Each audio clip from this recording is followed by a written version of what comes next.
Hello friends, welcome to our channel dicey trade. अगर आज के ट्रेडिंग सेशन के बारे में बात करें तो जैसा कि हमने कल अपने वीडियो में भी डिस्कस किया था, जब तक निफ्टी 23,310 का लेवल डेली बेसिस पे यहाँ पर क्लोजिंग नहीं देता है तब तक हम यहाँ पर किसी भी टाइप की लॉन्ग पोजीशन को अवॉइड करेंगे। और अगर आप इस रेजिस्टेंस जोन को देखेंगे तो यहाँ पर उसके नीचे ही आज भी ट्रेड हुआ है, हालांकि लगभग खुला वहीं था निफ्टी और 300 को उसने एक भी बार भी क्रॉस नहीं किया। और आप देखेंगे वहां से जो धीरे धीरे जो फॉल आता रहा दिन भर, तो यहाँ पर हो सकता है क्योंकि ऑप्शंस बायर भी यहाँ पर कुछ भी प्रॉफिट नहीं बना पाए होंगे, क्योंकि देखा जाए तो काफ़ी स्लोली स्लोली गिरा था मार्केट। और अगर आप देखेंगे यहाँ पर आजकल प्रीमियम जो है 40-50 रुपए के बीच में, इतना यहाँ पर प्रीमियम इंक्रीज़ नहीं होता किसी भी ऑप्शन, चाहे आप कॉल की बात कर लीजिए या पुट साइड के प्रीमियम की बात करें। और अगर आप यहाँ पर इसके डेली चार्ट को देखेंगे तो हमने यहाँ पर कल भी डिस्कस किया था कि यहाँ पर जो एक इलेक्शन रिजल्ट वाले दिन फॉल आया था, उसके बाद यहाँ पर एक बार ये 23,300 के आसपास से ही आया था। और एक बार ये जो फिर से नवंबर में भी टेस्ट हुआ था और तीसरे अटेम्प्ट में यहाँ पर फाइनली इसको ब्रेक कर दिया है। और इसको ब्रेक करने के बाद ये निफ्टी अच्छी खासी, देखा जाए तो 2 दिनों से उसी के नीचे ट्रेड हो रहा है। तो हो सकता है आने वाले दिनों में आपको यहाँ पर 22,700 तक के टारगेट देखने को मिल सकते हैं। और अगर आप इस रेंज को देखेंगे तो यहाँ पर कुछ भी ऐसा निफ्टी के पास कोई खास मेजर सपोर्ट तो नहीं है।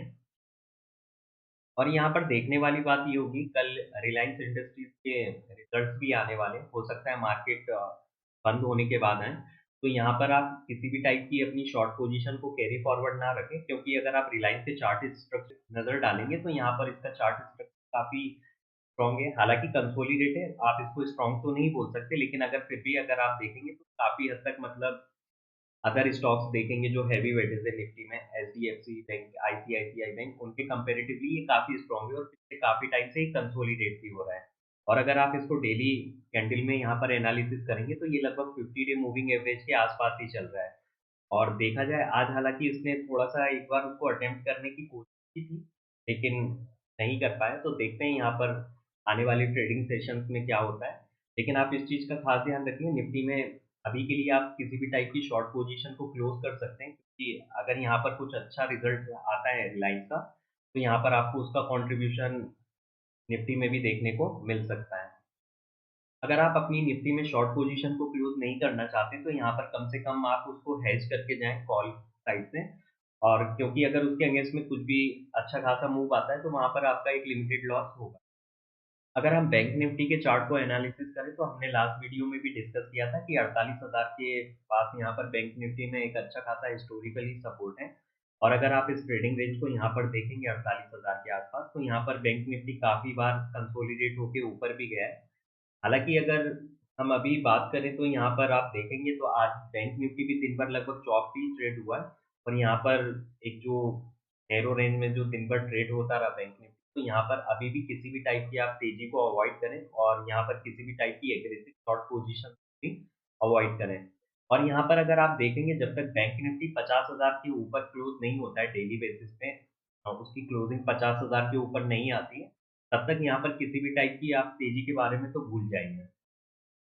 बैंक निफ्टी अगर पोजिशनल बेसिस पे 48,000 का लेवल ब्रेक करता है, तो यहाँ पर आपको इलेक्शन रिजल्ट वाले दिन जो फॉल आया था, 40,000 तक के लेवल टेस्ट हुए थे, तो यहाँ पर आपको 2 से 3,000 पॉइंट का और यहाँ पर फॉल देखने को मिल सकता है। और यहाँ पर अगर आप 50,000 के लेवल को देखेंगे, तो यहाँ पर जब तक 50,000 का लेवल क्रॉस नहीं होता है बैंक निफ्टी में, तब तक यहाँ पर किसी भी टाइप की तेजी को भी अवॉइड करें।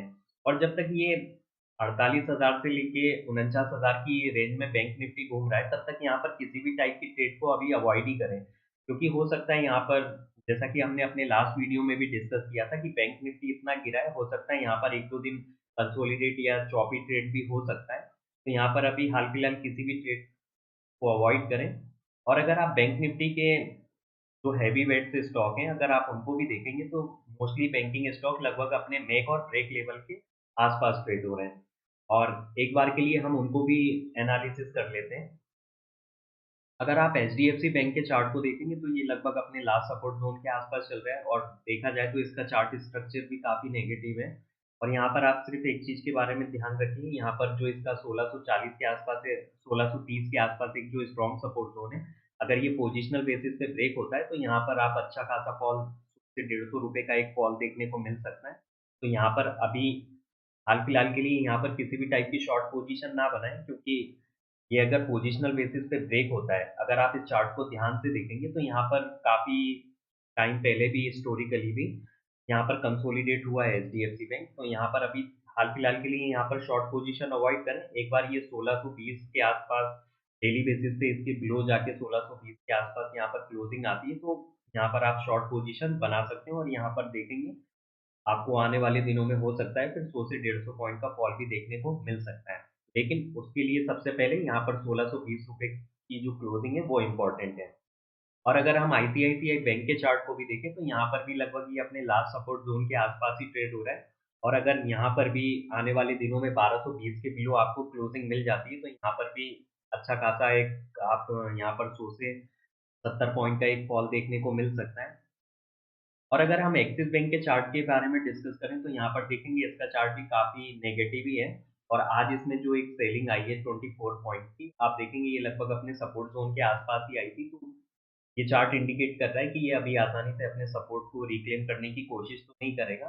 तो आप यहाँ पर हो सकता है शॉर्ट पोज़ीशन बना सकते हैं और यहाँ पर आने वाले दिनों में आपको 950 तक के टारगेट भी देखने को मिल सकते हैं। आप यहाँ पर एक बार के लिए यहाँ पर 1000 के आस-पास या 1000 का लेवल ब्रेक होने का इंतज़ार करिए। अगर ये लेवल ब्रेक हो जाता है, तो एक्सिस बैंक का जो लॉन्ग टर्म चार्ट है, वो काफ़ी हद तक बेयरिश हो जाए।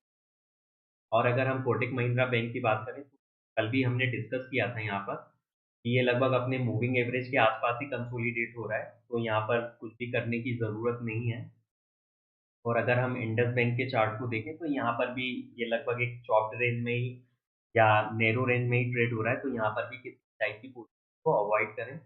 और अगर आप एसबीआई के चार्ट को देखेंगे, ये लगभग अपने अदर बैंकिंग चार्ट्स की तरह ही यहाँ पर भी लगभग एक आखिरी सपोर्ट ज़ोन के आस-पास ही है।